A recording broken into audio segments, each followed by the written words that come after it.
इस वक्त की सबसे अहम और बड़ी खबर यह है कि संभल में 3 की मौत हो गई है। इस वक्त की बड़ी खबर हम आपको बता रहे हैं।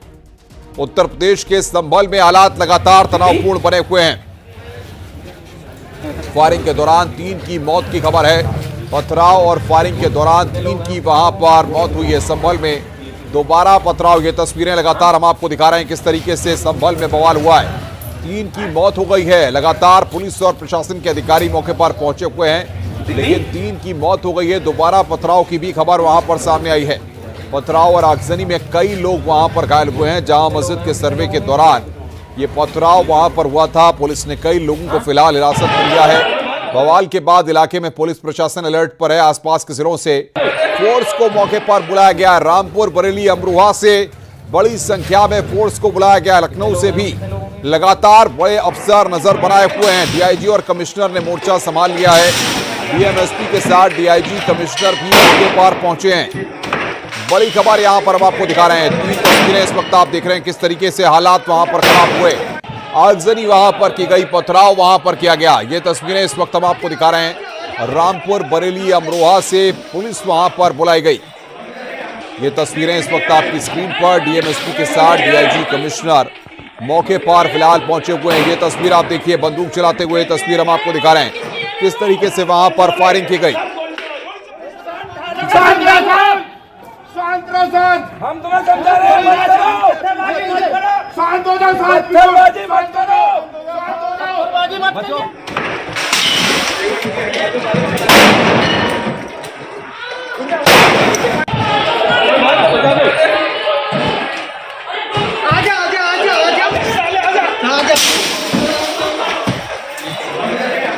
खबर संभल से है, जहां पर तनावपूर्ण हालात बने हुए हैं। आपको बता दें कि पथराव फायरिंग में 3 लोगों की वहां पर मौत हो गई है।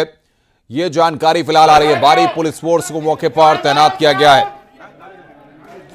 आसपास के जिलों से भी फोर्स वहां पर बुलाई गई है। सड़कों पर आप देख रहे हैं किस तरीके से ईंटें ही ईंटें बिखरी हुई हैं, यानी कि किस तरीके से उपद्रवियों ने वहां पर पथराव किया है। ये इन तस्वीरों को देखकर आप समझ सकते हैं। संभल से खबर इस वक्त हम आपको बता रहे हैं। भारी पुलिस फोर्स को तैनात किया गया है। बड़ी खबर इस वक्त हम आपको बता रहे हैं। दोबारा पथराव की खबर आ रही है। संभल में हालात लगातार खराब होते जा रहे हैं। इस वक्त ये तस्वीरें हम आपको दिखा रहे हैं। आसपास के जिलों से वहां पर फोर्स बुलाई गई है।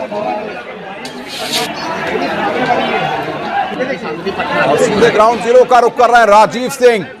पत्रकारिता कर रहे हैं, जाबाजी के साथ पत्रकारिता कर रहे हैं। इन हालात में रिपोर्टिंग करना किसी भी पत्रकार के लिए इतना आसान नहीं होता है। जब चारों तरफ से पत्थर चल रहे हो, फायरिंग हो रही हो, उन जगहों पर पहुंचना हर किसी के लिए इतना आसान नहीं है। राजीव ग्राउंड जीरो पर है। क्या स्थिति है? 3 की मौत हो गई है, यानी कि स्थिति और खराब संभल में होती जा रही है। तनाव लगातार बढ़ा हुआ है। पुलिस और प्रशासन की क्या रणनीति है, बताइए जरा।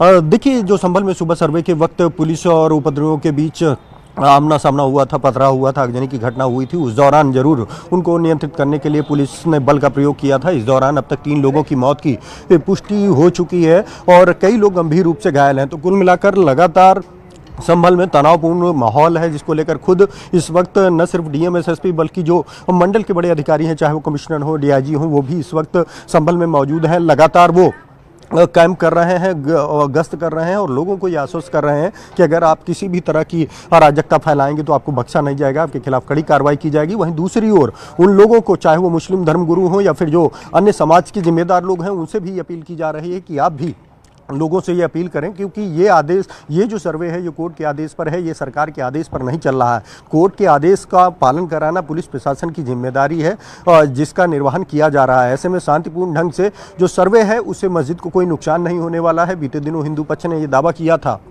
कि जो संभल की शाही जामा मस्जिद है, उसे 1526 में बाबर ने तुड़वाकर। राजीव, अगर कोई अधिकारी वहां पर है तो आधिकारिक तौर पर कितने की मौत हुई है, कितने लोग घायल हैं, इसका आंकड़ा जरा आप बताइए। और फिलहाल दोबारा क्योंकि पथराव हुआ है, तो ऐसे में स्थिति क्या नियंत्रण से बाहर जा रही है? क्या लखनऊ से भी कुछ अफसर भेजे जा रहे हैं?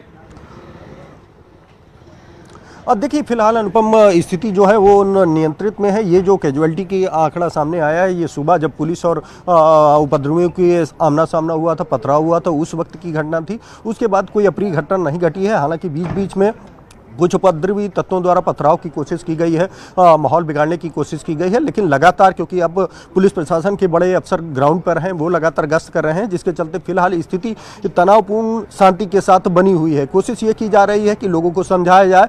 आपसे कुछ ही मिनटों बाद हम आपको दिखाएंगे कि इस वक्त जो बड़े अधिकारी हैं वो ब्रीफ कर रहे हैं। जैसे ही ये यहाँ से हटेंगे, हमारे साथ वो न्यूज़ 18 पर जुड़ेंगे और न्यूज़ 18 पर खुद मंडलायुक्त अंजनी कुमार सिंह इस बात की जानकारी देंगे कि आधिकारिक तौर पर अब तक क्या कार्रवाई की गई है और क्या अब तक घटना सामने आई है, किन किन लोगों को, कितने लोगों को अरेस्ट किया गया है। तो कुल मिलाकर कोशिश यही है कि संभल के हालात को जल्द से जल्द सामान किया जाए। भारी संख्या में पुलिस फोर्स लगाई गई है। क्या जानकारी दे रहे हैं वो, संभल एक बार सुनवाइए जरा आप तमाम दर्शकों को, क्या जानकारियां वो दे रहे हैं।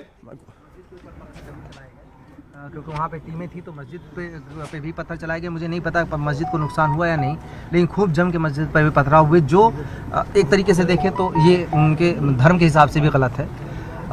सभी को समझाने का प्रयास किया जा रहा है। सभी जनप्रतिनिधियों से भी हम लोग बातचीत में हैं और बाकी लोगों से भी बातचीत कर रहे हैं। अभी तक स्थिति नियंत्रण में है, पूरी तरह शांत है और आगे स्थिति नियंत्रण में ही रहे, कोई दिक्कत न हो, इसके लिए अभी हम सभी ने रणनीति बनाई है। फोर्स पूरी तरह बाहर से भी बुला ली गई है, सभी जगह फोर्स मौजूद है और हम किसी भी तरीके की घटना इस तरीके की अगर कोई करता है या उकसावे की जो कार्रवाई कर रहा है उसकी भी पहचान कर रहे हैं और उसको भी हम जल्दी ही कानून के राह। सर, जामा मस्जिद के अलावा सर दूसरे इलाकों में भी जो सर पथराव हुआ है सर? हाँ, मैंने अभी आपको बताया कि जो एक एरिया था नखासा, जहाँ पे हम और मैं और डीआईजी साहब दोनों मौजूद थे, वहाँ पे भी हुआ, वहाँ पे खदेड़ दिया गया। वहाँ पे ऐसी कोई चीज़ तो नहीं आई कि कोई इंजरी ऐसी चीज़ हुई हमारे जवानों को ही जो पत्थर से लगा, लेकिन हमने कुछ लोगों को अरेस्ट किया। उसमें 2 महिलाएं भी थी जो छत पर से पत्थर चला रही थी, उनको भी अरेस्ट किया है और हम उस पर आगे की कार्रवाई कर रहे हैं।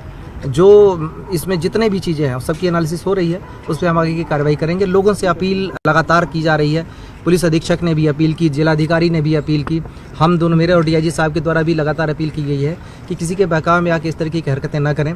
इससे जीवन को खतरा तो है ही है, शहर के अमन को भी खतरा है और सबसे बड़ी बात है कि इसमें से कई लोगों का भविष्य बर्बाद हो जाएगा। तो बेहतर हो कि कोर्ट की कार्रवाई कोर्ट के थ्रू जरिए ही रहे। कोर्ट में अपनी बात सबको रखने का अधिकार है और मौका भी है। कोर्ट में अपनी बात रखें, इस तरीके की हरकतों से दूर रहें। सर, जिन 3 लोगों की मौत हुई है उनमें से जो नईम का परिवार है वो ये आरोप लगा रहा है कि पुलिस की गोली लगने से उनके लड़के की मौत हुई है। देखिए, इसमें पहली बात तो ये कि वो इस बात को जितने सारे लोग हैं वो सबकी पुलिस के पास भी वीडियोग्राफी मौजूद है। सर, जितने सारे लोग वहाँ आए हैं उसमें पथराव करने आए थे। इसके बाद पहली बात जो ये अगर इस बात को अगर मानते कि उनका बेटा पथराव करने गया था या कोई भी व्यक्ति वहाँ पथराव करने गया था, उसमें क्या अनटुवर्ड्स इंसिडेंट होते हैं, ये पहली बात को जिम्मेदारी उनको लेनी चाहिए। क्या वजह थी जिसके लिए पथराव करने की आवश्यकता थी, कौन सी आपदा आन पड़ी थी, किसको किसने क्या किया या पुलिस प्रशासन ने क्या किया, पहले तो उनको ये देखने की ज़रूरत है। पथराव करने गए क्यों, एक। दूसरी बात यह है कि किसी ने कोई चीज़ नहीं देखा, साक्ष्य होंगे तो हमारे पास आएंगे, उन साक्ष्यों के आधार पर हम कार्रवाई करेंगे। मैंने जैसा आपको बताया कि 3 पक्ष आमने सामने थे, उन्होंने एक दूसरे के ऊपर क्या किया, उसमें फायरिंग हुई। अगर फायरिंग में कोई भी चीज़ ऐसी होती है कि पुलिस अपने पैर में गोली नहीं मार लेगी, ये सोचने की बात है। हमारे यहाँ हाथ में आप देखें कि पुलिस के टीयर गैस और जो के बुलेट थे जो भगाने के लिए अनुमन्य है, उसी के तहत कार्रवाई की जा रही थी और मीडिया का भी पूरी रिकॉर्डिंग है। तो उसमें जो कोई किस आरोप लगाने से पहले ये सोचे कि और पूछना चाहिए सबको सवाल कि उनके बच्चे, उनके परिवार वाले उस जगह पे पथराव करने क्यों जा रहे हैं, क्या वजह आ गई, क्या हो रहा है ऐसा जिसकी वजह से उन्हें पथराव करना चाहिए। तो सबसे पहले तो सवाल सोचने की ये है, कोई भी इस तरीके का इल्ज़ाम लगाने से पहले खुद को देखे कि कोई ऐसी धर्म का काम करने नहीं जा रहा था, कोई पुण्य का काम करने नहीं जा रहा था, किसी की मदद करने नहीं जा रहा था, पढ़ाई करने नहीं जा रहा था, नौकरी करने नहीं जा रहा था। पूरे शहर को इन लोगों ने आग में झोंक दिया, झोंकने की कोशिश की। हाँ, हमारे सारे जो जवान हैं अपनी जान की परवाह किए बिना उसको झेल रहे हैं, देख रहे हैं। अगर ऐसा ही होता कि पुलिस को गोली मारनी होती तो बहुत सारी वजह थी कि 2-2, 3-3 जगह पे हुआ और जिस तरीके की चीजें थी, अगर गोली चलाने का रहता तो गोली चलाते। ये सब बेवजह की बातें लोग करेंगे, पर इसकी वजह से उन सबके गुनाह नहीं छुप जाएंगे। जैसी कार्रवाई होगी वैसी कार्रवाई करेंगे और इसमें पूरी जांच के बाद करेंगे। मैं न पहले से किसी को दोषी बना रहा हूँ, न पहले से किसी को कह रहा हूँ कि वो निर्दोष है, न मैं ये कह रहा हूँ कि किसी की चीज़ से इनकार कर रहा हूँ। जैसे साक्ष्य होंगे, साक्ष्यों के अनुरूप आएंगे, हम उस पर कार्रवाई करेंगे। सर, अभी तक कितने लोग हिरासत में लिए गए सर? जो जवान घायल हुए हैं, कितने लोग हिरासत में हैं? मैंने कहा 15 लोगों को अभी तक डिटेन किया गया, जो अभी तक ही सूचना है, अभी और भी चल रहा है। इसमें ये भी मैं एश्योर कर दूं कि अभी हम लोगों की बैठ के चर्चा भी हुई है, किसी भी निर्दोष को परेशान नहीं किया जाएगा और साक्ष्यों के आधार पर ही लोगों के विरुद्ध कार्रवाई की जाएगी, ये तय किया गया है। हमारे पास सबके रिकॉर्डिंग्स हैं, उस रिकॉर्डिंग्स के अनुरूप किया जाएगा। और जो पथराव वाली जगह, जामा मस्जिद में जिस समय ये चीज़ हुआ वो नमाज पढ़ने का टाइम नहीं था, तो जाहिर सी बात है कोई वहाँ ये ना कहे कि मैं तो तमाशा देखने गया था या मैं नमाज पढ़ने गया था या मैं किसी और काम से गया था। जो वहाँ पे मौजूद है और जो इस तरीके की गतिविधि में इन्वॉल्व है उसके विरुद्ध कार्रवाई होनी तय है। सर ये क्या प्लानिंग सर्वे चल रहा था, उसी समय पथराव और फायरिंग हुई है, प्लानिंग रहा होगा ये सारा सर्वे के बाद ये सब करना? देखिए, प्लानिंग निश्चित रूप से की गई होगी। जो नई उम्र के लड़के हैं, यूथ हैं, बिना अपने भविष्य की परवाह किए वहाँ भागे आ रहे हैं, तो निश्चित रूप से उनको उकसाया तो गया है, उसकी प्लानिंग तो की गई है। क्योंकि वजह आप कोई नहीं खोज पाएंगे, उनसे भी पूछेंगे तो वजह नहीं बता पाएंगे कि मस्जिद को कोई स्ट्रक्चर को नुकसान नहीं पहुंचाया जा रहा था, प्रशासन का कोई दोष नहीं है।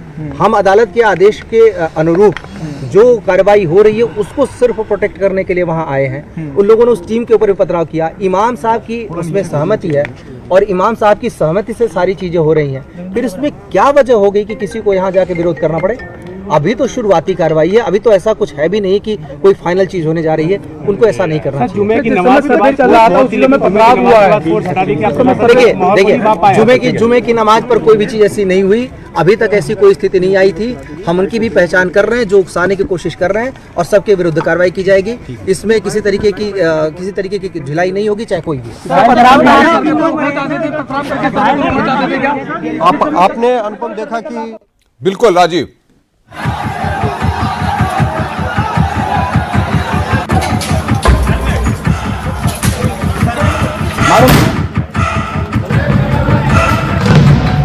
मस्जिद के सर्वे के विरोध में सुलग गया संभल। आप देख सकते हैं किस तरह से सड़क पत्थरों से पटी पड़ी है।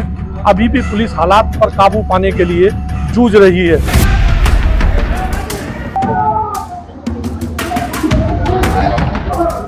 सर्वे के विरोध में पुलिस से भिड़ी हजारों की भीड़। ये गाड़ी है जिसको भीड़ ने तोड़ दिया।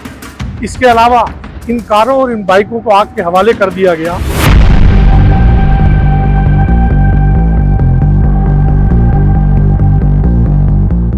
संभल में जामा मस्जिद सर्वे के दौरान पथराव और आगजनी। संभल की स्थिति है वो फिलहाल सामान्य नहीं है, लेकिन पुलिस के आला अधिकारी कोशिश कर रहे हैं कि जल्द से जल्द संभल की स्थिति को सामान्य किया जाए।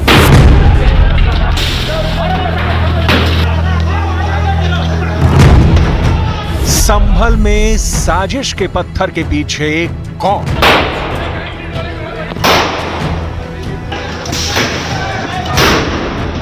यूपी के संभल में जामा मस्जिद में सर्वे के विरोध में पथराव हो गया। बवाल इतना हुआ कि पुलिस को हालात को काबू करने के लिए हाथ में हथियार उठाने पड़े। भड़की भीड़ को काबू में करने के लिए पुलिस ने पहले आंसू गैस के गोले दागे, फिर लाठी चार्ज करके भीड़ को खदेड़ा। अपना भविष्य बर्बाद मत करो इनके चक्कर में नेताओं के, अपने नेताओं के चक्कर में अपना भविष्य बर्बाद मत करो।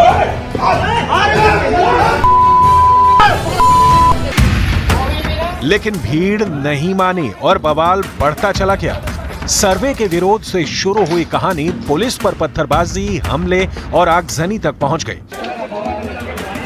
यूपी पुलिस की पीएसी और रैपिड एक्शन फोर्स की मौजूदगी में संभल में बवाल बढ़ता गया और हालात का अंदाजा वहां से आई तस्वीरों को देखकर लगाया जा सकता है।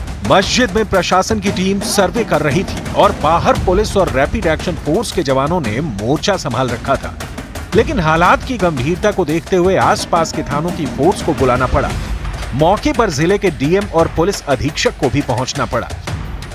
पुलिस के सब इंस्पेक्टर्स हैं, इन लोगों ने अपना ड्यूटी पे आए थे, इन लोगों की गाड़ियों को पथराव किया है, इनको जलाया है, इन लोगों ने कानून व्यवस्था को अपने हाथ में लेने का काम किया है। इन लोगों को ड्रोन से इनकी फोटोग्राफी भी कराई गई है और वास्तव में कैमरों से और मोबाइल से फोटो लिए गए हैं। सब लोगों को चिन्हित किया जाएगा। करीबन 1 दर्जन लोग ऑलरेडी हिरासत में ले लिए गए हैं। इन लोगों के खिलाफ कार्रवाई भी की जाएगी। और ये जो आप गली देख रहे हैं, इस जगह से जो पत्थरबाज हैं उन्होंने पत्थर मारना शुरू किया था, लेकिन हम यहाँ तक कंट्रोल करते रहे, उनको आगे बिल्कुल नहीं बढ़ने दिया। वो आपने भी देखा होगा, इससे दूर कहीं पर भी वो बढ़ नहीं पाए आगे। और अब उनको खदेड़ दिया गया है और जिन लोगों ने ऐसा किया है उनके विरुद्ध कठोर से कठोरतम कार्रवाई की जाएगी और उनको एक सबक सिखाया जाएगा कि भविष्य में इस तरह की परिस्थिति की पुनरावृत्ति न हो। भीड़ को काबू करने पहुंची पुलिस लोगों को शांत कराती रही, पत्थरबाजी रोकने की अपील करती रही, लेकिन पुलिस की अपील भीड़ पर बेअसर रही। अपना भविष्य बर्बाद मत करो इनके चक्कर में नेताओं के। शांत रहो, क्यों बलवा कर रहे हो? कौन क्या कह रहा है? अरे क्यों हो रहा है? शांत रहो साहब, शांत रहो शांत। हम तुम्हें समझा रहे हैं, मत करो। शांत हो जाओ साहब, पत्थरबाजी मत करो, पत्थरबाजी मत करो। गलत बात है, बिल्कुल गलत। एक सड़ो, शांत रहो साहब, शांत रहो, क्यों बलवा कर रहे हो? कौन क्या कह रहा है? अरे क्यों हो रहा है? शांत रहो साहब, शांत रहो शांत। हम तुम्हें समझा रहे हैं, मत करो। शांत हो जाओ साहब, पत्थरबाजी मत करो, पत्थरबाजी मत करो। गलत बात है, बिल्कुल गलत। एक सड़ो। इस बीच संभल में हुए बवाल के बीच सर्वे टीम ने मस्जिद के अंदर अपना सर्वे पूरा किया, तो दूसरी तरफ बवाल के बीच पुलिस एक्शन में दिखी। पुलिस ने उपद्रवियों की पहचान की। हंगामा और बवाल के बीच पुलिस ने बवाल, पत्थरबाजी और आगजनी करने वालों को पकड़ा। संभल में लगातार पुलिस की टीम पर उपद्रवियों द्वारा पथराव किया जा रहा है, आगजनी किया जा रहा है। इस दौरान कई उपद्रवियों को मौके से हिरासत में लिया गया है। आप देख सकते हैं ये जो पुलिस की टीम है, इसमें कुछ उपद्रवी जो लगातार पुलिस की टीम पर पथराव कर रहे थे, उनको हिरासत में लिया गया है, उनको पकड़ा गया है, इनको अब थाने ले जाया जा रहा है। इसी तरह जो छोटे छोटे बच्चे हैं वो लगातार पुलिस की टीम पर पथराव कर रहे हैं और कोशिश ये की जा रही है कि इन लोगों को समझाया जाए ताकि जो संभल की स्थिति है वो सामान्य बनी रहे। लोगों से अपील की जा रही है और जामा मस्जिद में भी जो मुस्लिम पक्ष के पक्षकार हैं उनके जरिए भी अब से कुछ देर पहले अपील की गई है, लेकिन उसके बावजूद कुछ अराजक तत्व लगातार पुलिस को टारगेट कर रहे हैं। वो संभल की जो हालात हैं उनको खराब करने का प्रयास कर रहे हैं, जिसके चलते आप देख सकते हैं कि